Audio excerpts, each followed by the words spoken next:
Hello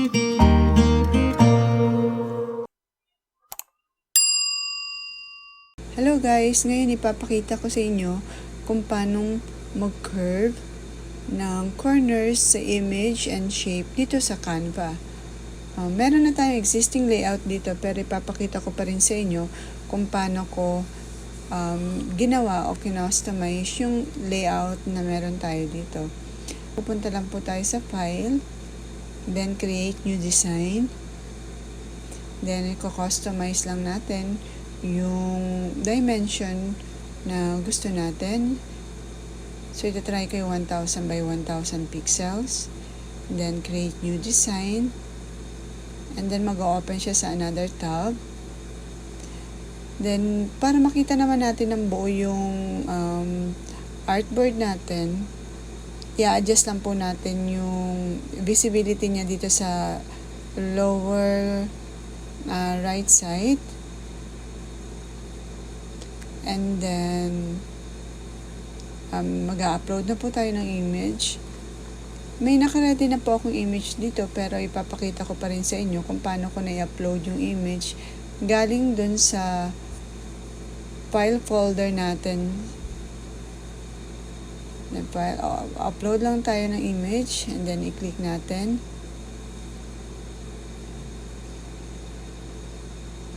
Then open. Then, meron pong two-way para matransfer po yung image dito sa layout natin. Una, i-click po lang natin. And then yung pangalawa, pwede natin siyang i-drag. So, nasa sa inyo na po yun kung saan kayo komportable. And then, i-position lang po natin yung image sa center. Punta lang po tayo sa position. And then, sa center. And then, click lang natin yung middle. Then, para ma-center natin yung image. And then, kung ready na yung image natin, pupunta naman tayo ngayon dito sa upper left portion. May makita tayong border style. And then, sa corner rounding, i-slides lang po natin pa right. Depende po sa atin kung gaano kalaki yung round na gusto natin dun sa corner natin. Pwede natin i-adjust yan sa right and left. Slide lang natin. And then,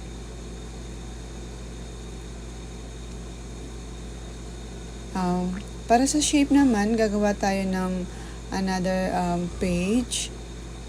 So, then sa elements, click lang natin yung elements para makita natin yung shape.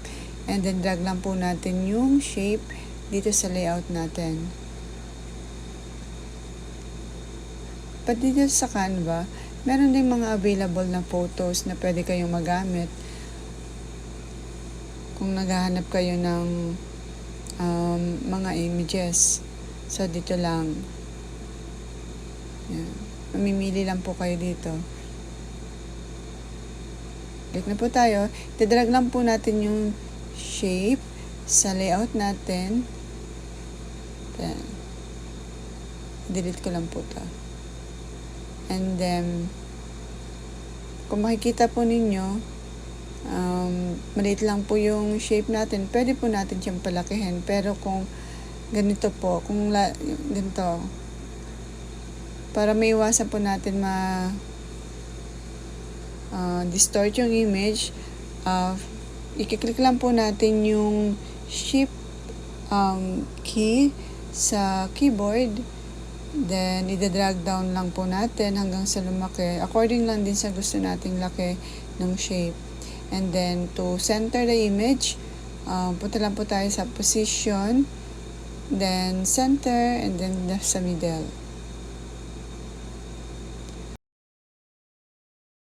Then, punta na tayo sa border style.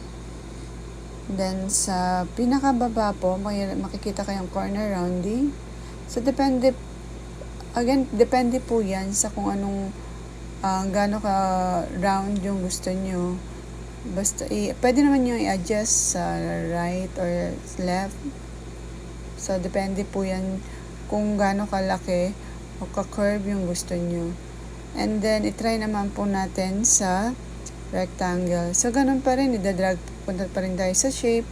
And then, drag lang po natin yung shape dito sa layout natin. And then, para makakreate tayo ng rectangle, i-drag lang po natin yung side dito sa left, side sa right, then sa up and sa baba. Papalakihin natin, then i-drag down lang po natin. Then, to center the image, punta lang po tayo sa position, and then center, and middle. Then, babalik na ulit tayo sa border style, yung pinakababa. Pareho pa rin, i-slide right and left lang po natin, according pa rin sa gusto natin. So, yan lang po sa ngayon. So, meron na po tayong curve, corners sa shape and image natin. So, yun lang po. At until sa susunod na mga videos, thank you for watching. Please like, comment, and subscribe.